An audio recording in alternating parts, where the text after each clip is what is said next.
Në rubrikën time më të preferuar, në akuzë, dhe kush është akuzatori sonte? Akuzatori është një mik i dashur i Studios Bardhazi, një njeri që dikur thuaj një batutë e bukur, thuaj të mirët i mori lufta, kurse sot të mirët na e mori fshati. Në me thënë, është e them si batut këtë, sepse Auron Tare rikthehet, pavarësisht se fshati. Mirë se erdhe në Bardhazi. Rikthehet në Bardhazi, në emisionin që e vlerëson shumë Auron, faktën. Unë vi për më ftojmë. Ke shumë të Ore, ne të ftojmë për ditë. Po, më ftove, unë vi. Po. Do më thënë me lafje për katunar. Pa tjetër. Tani, Shiko, ka thënë Qazimuleti, kur katunarët zbresin qytet, atë dheu është në rrezik. Po. Mos më duke sikur ti e ndihmon atë dheu. Jo, do me thënë, kur katunarët kanë zbrit qytet, atë dheu është në rrezik. Po pse po kur qytetarët vjen në fshat? Po pra, do t'ikim qytetarët. Po qytetarët kur vjen në fshat, ka kupuar i pari. Ka ikur i pari. Është rrezik atë dheu. Qytet Rokad. Tani, Auroni dashur, cila është akuza juaj dhe kujt i drejtohet ajo akuzë? Unë s'kam absolutisht asilota akuzë dhe nuk e di që emisioni quhet akuzë. Po, akuzë. Unë më ftuat, erdha. Ju pyesni, unë përgjigjem.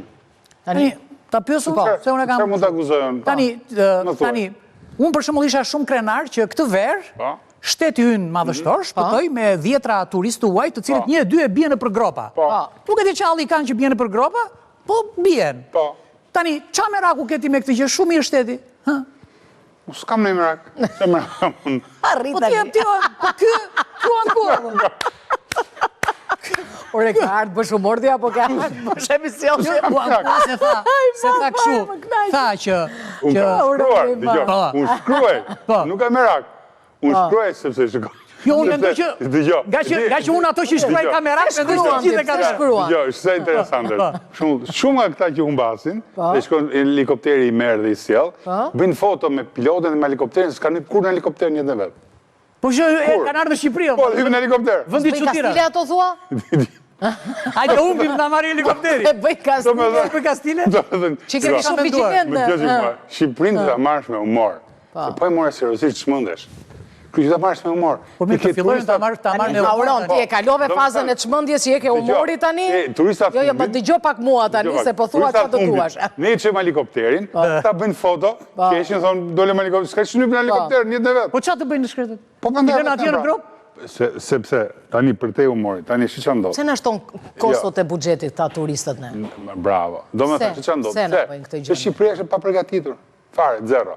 Më thuaj ti një mal, një zonë, e cila është e markuar, me tabela, ku thuhet mos hy majtas, mos hy djathtas, ku thuhet po shkove atje hy në rrezikun tënd. Po si ligji i shtigjeve, ku diun si është? Kush e ka bërë ligjin e shtigjeve? Po diun Zonja Kumbara. Po ajo që ishte. E kupton që dramë është dramë vete, ajo gjë, po nese. Do me thënë... A paguajnë Auroni dashur, paguajnë në një siguracion këta turistët kur hynë në Shqipëri? Në Europë, në Sparin... Po, qartë. Unë isha në Costa Rica vjetë. Po, e vërtet. Dhe ati ku shkohan atë malin, ishte i gjithi i këshu, që quhet, me tabela, i sinjalistik, të gjithë thoshte, në këtë zonë, për shumë, mos shko se të hatë tigri. Ose në këtë zonë, mos shko se do bjesh diku. Nëse ti u çmende dhe shkon, dhe ngel, është përgjegjësia jote. Sigur, patjetër. Dhe sigurisht vjen ndihma të merr, po të sillin faturën. Në çdo. Do të thënë tani faturën. Thon vajt atje po. Po ne kemi meksim falas. Fatura sa është? Jo, më fatura e helikopterit. A sa është fatura e helikopterit? 5.000 do paguash.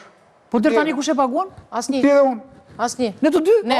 Ai byreku jot. Po ne po pra merr byrekun mua. Do të thënë, se të shpisha këtë. Merr byrekun mua e jep atij në helikopter. Për shembull, ç'a do se këtu prandaj është për të qeshur. Në bari për shembull që thyen kam nuk shkon në helikopterin ta marrë. E lë atje të ngordhi. Po s'është s'ka pasaportë e. Po bie në turist, del polici shkret, shkon në helikopter, janë këtej i merr këta njerëz.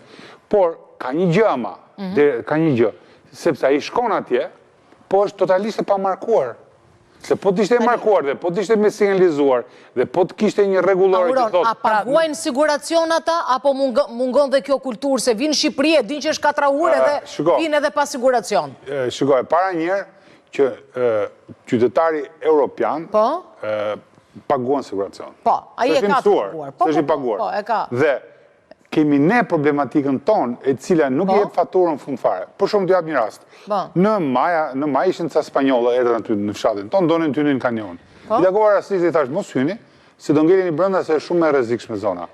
Shkonin çik më tutje u futën. Si duket ngelen aty. Morën telefon, mana në nxirni, erdhi u çua policia deri në 3 mëngjesit me litare, me drejt me zi nxori. Dhe asnjë faturë. I tha madje shefit komisariatit, "Ore, me faturën." Ku është fatura? Se gjuna këta policët e shkret deri në 3 mëngjesit. Po si ka mundësi, Auron, një gjë nuk kuptoj unë. Ka mundësi pra se shteti Si ka mundësi që ne bëhemi të lirë në mjell dhe të shtrenjtë në krunde? Si bëhemi? Ja urdhë, shikoj, se di çova ca foto. Isha para 3 ditësh në Berat. Shikoj. Po u shkoj çfarë bëhet tani? Shive. Aty tani në Berat janë 2 porta. Shive si hyn makinat. Aty ke pleq, turista, shqiptar, si hyn makinat. Është pjesë banore. Hyn mes për mes makina. Shiko, e para njerë Kalaja do një rregullore administrimi. Pra ne të gjitha resurset tona turistike nuk i menaxhojmë. I kemi lënë rumpau. I kena menaxhu. Nuk i menaxhojmë. Po i bëm dhe kafe ne. Jo më bëm dhe kafe ne.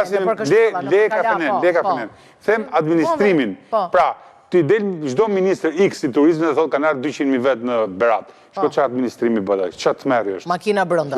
Jo, pa ke një, pa ty ke kuaj, makina, karroca, kamion, akullore, çfarë thua ti? Dhe unë isha me një grup turistik të cilët e urdhë. Shive akullore atë. Si futën atje. O sa mirë. Po çoj akulloret freskët edhe ajo. Po pardje pra ishte, pardje isha unë atje. Dhe vetë ata turistët atje, Pashta turistët që po qeshnin. Po, do na shtypin, thonë. Në njëna video të ishin turistët që po bënin...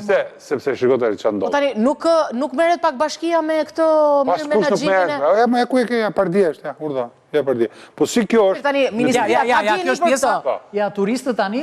Auron, Ministria ka djeni për këtë. Cila Ministri? Ministria e Turizmit, më.